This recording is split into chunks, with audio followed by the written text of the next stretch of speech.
We've also been working on adding the physics-driven destructible behavior to our item system 2.0. Initially, this just meant converting the existing functionality into the new item 2.0 health and damage system. However, this work is much more than just a port. Networking, persistence, and VFX functionality will be improved, and it also extends destructibility to broader class of entities, including props. Members of the tech content team also work with animation to implement the introduction of facial idols for pilots of all ships. Now, no more death stares when flying over to save someone from Korea. Additionally, tech content developed a tool for marking up zones that are used by the renderer to hide and show different areas on character mesh when layered pieces of clothing and armor are equipped. So basically, if your character is wearing a shirt and then you put a jacket on, the zone column tells the renderer to hide and ignore any part of the shirt that is out of sight. One of Tech Content's many contributions to this powerful feature was to create a tool that automatically zones and splits any number of assets regardless of topology.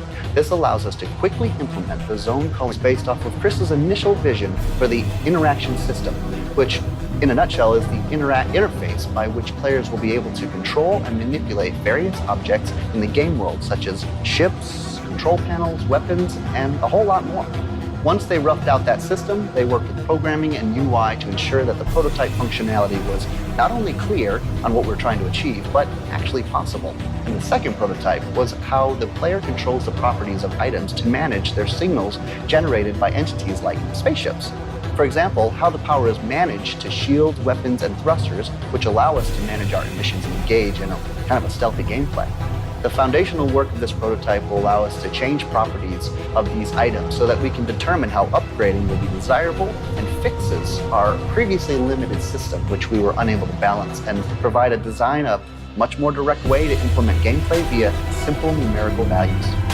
They're also a rework of the RSI Aurora, as well as another ship we can't quite discuss yet.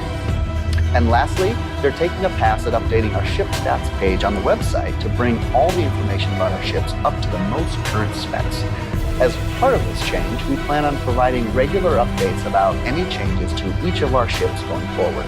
Now, over on the engineering side, the team has been working on instance properties, which allow designers to modify any part of an entity component in editor or in game. With this feature, designers do not have to create tons of similar entity templates for our game. They just need to expose some parameters, which the designer can then modify inside the editor. This will save asset storage space and really reduce the number of entity components, but at the same time, allow for much more variations. And we're currently replacing the old prefab system in the hangar and shops with an object container in the preparation for this expected streaming. On the radar front, lastly, the engineering team is working on lighting states to provide a little bit more context when it comes to space stations, ship interiors, and other sorts of man or alien-made environments. We want the lights to be able to have various altered states to reflect certain situations, like low power or emergency lockdown. While we currently have a way to accomplish this using layer switching, it has its downsides, such as requiring duplicate lights for each state and having no options for transition animations. We're therefore developing a new entity called a light group that will take control of these lights that are assigned to it. With its own internal state machine, the light group will be able to modify its lights depending on the current state. For example, switching from a normal light state to an emergency light state and then back. You can think specifically in Squadron 42, we have lots of deck crew who work a variety of jobs, and some of them need to work on the exterior of ships in the vacuum of space. This deck crew outfit is coming along nicely and is firmly in the high poly modeling phase. Also, you've seen the Explorer spacesuit recently in the newsletter and on our previous updates, and it's moving along nicely as well. The team is finalizing texturing and has already been sent to rigging, which will allow us to get it tested in-game in the very near future. We're working very hard on the heavy armor class for both Marine and Outlaw. We now have the 3D concept for the heavy Outlaw going through rounds of feedback, and once that concept's approved, it'll move right on into the high poly modeling phase. While the heavy Marine is in engine and headed over to the rigging team, then on to the final implementation. Well, that wraps us up for the LA Studio update. A space simulator, it's a shooter, it's a full-blown universe, you can play it first person. It's a lot of stuff at the same time. And a really important part and crucial part in this is the role with any ship they want, any setting they want, and explore this whole thing and choosing like a career and a path, and basically living however they want in that universe. The engine will allow us to do one instance, but we needed to do 40,000 instances of forums. And so, setting up your game parties, organizing with your organizations, calendars and meetups. And so we wanted to build a framework that will allow us to build that into the game. 3 years, I think. And first of all, it has an amazing response ever since it got out. We saw the number of organizations created was amazing, but also the amount of involvement that players were showing with those, just a simple set of tools that you could create your own presence for your organization and have a homepage that you could define, have text you could put in and have your own brand and stuff. That's just a really simple set of tools, and people did amazing things with that. And now, with Spectrum, we've given that a whole new set of tools to cultivate that presence and actually cultivate the spirit of your organizations. Right now, when you play the game, you start in a website, you have your own inventory, and that feeds into the game. So that's one way that it interacts. But then Spectrum fits in there in that it is your presence as a player in Star Citizen, wherever you are, whether you're playing or not. That also gets fed by data from the organization system. So the organization system has been out for years now. It's been, I think, 3 years. And people really took to that when it got out, because it was the first time that you could actually role play into the universe of the game. And we were amazed by how many, first of all, the number, like how many organizations were created, but also like the implication of some players to sticking to a role and having their own entity and their own identity in their organizations, and having that define who they are in the game even when they play.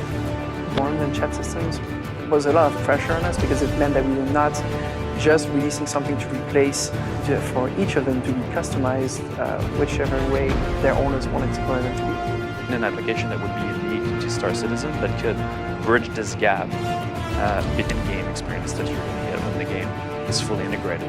One of the cool features is moderation tools that allow organizations to better manage and organize their communities. The team really stepped up innovation to be able to reach, to be able to ship it in a time that's, respectable. And services that were going to be needed to power, lobbies, real-time forums, channels, and soon voice lobbies. But all of this needs to be built in a generic way. But now that we have this technology, we were able to stepstone to the next one. Other things we're going to use, this includes, what rendering technology we're going to use inside the browser, what kind of communication layer we're going to use. And so we ended up choosing React as a base platform, which is a framework from Facebook. It's open source.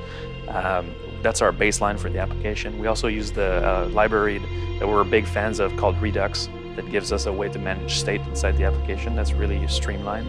We hit really early was the fact that let's say you compare the game to Spectrum. In game, you're going to have only one connection per account or per character, right?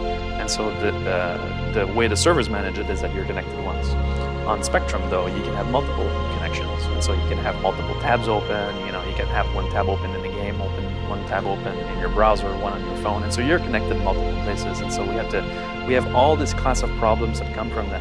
When you add the concept of presence to that becomes fairly complex, because then you can be online on a tab, away on another one. And so we have to basically brainstorm multiple versions of our presence system in order to get to something. We also wanted to be there with the players on PTU, talk about Spectrum, and be involved in the testing, because sometimes you need this like personal connection with players in order to understand what the problem is, if there's a design issue, if there's an actual bug, right? And so this frantic pace, we kept it for up to the launch in February. You guys know Spectrum supports like classic style sorting and more Reddit style sorting, and so we want to keep this duality and give you guys the power to do that within your orgs. But we want to increase the feature set on that front. So expect like a bunch of short updates to forums moving forward. In your ship, you're manning your ship with a couple of friends. You have actually 2 communication channels that you can switch between.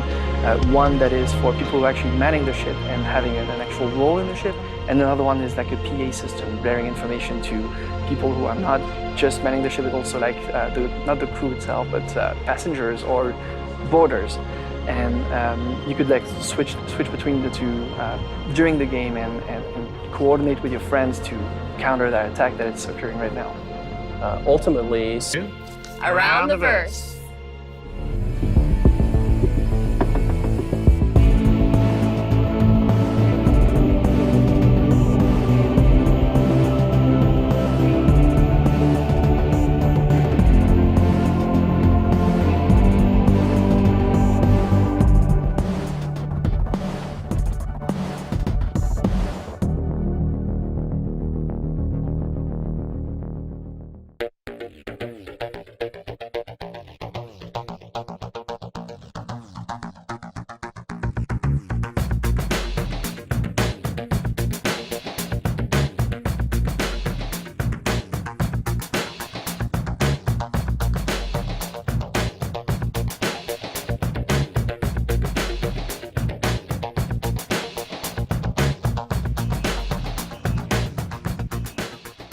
Thank you for watching. So if you want to keep up with the latest and greatest in Star Citizen and Squadron 42's development, please follow us on our social media channels.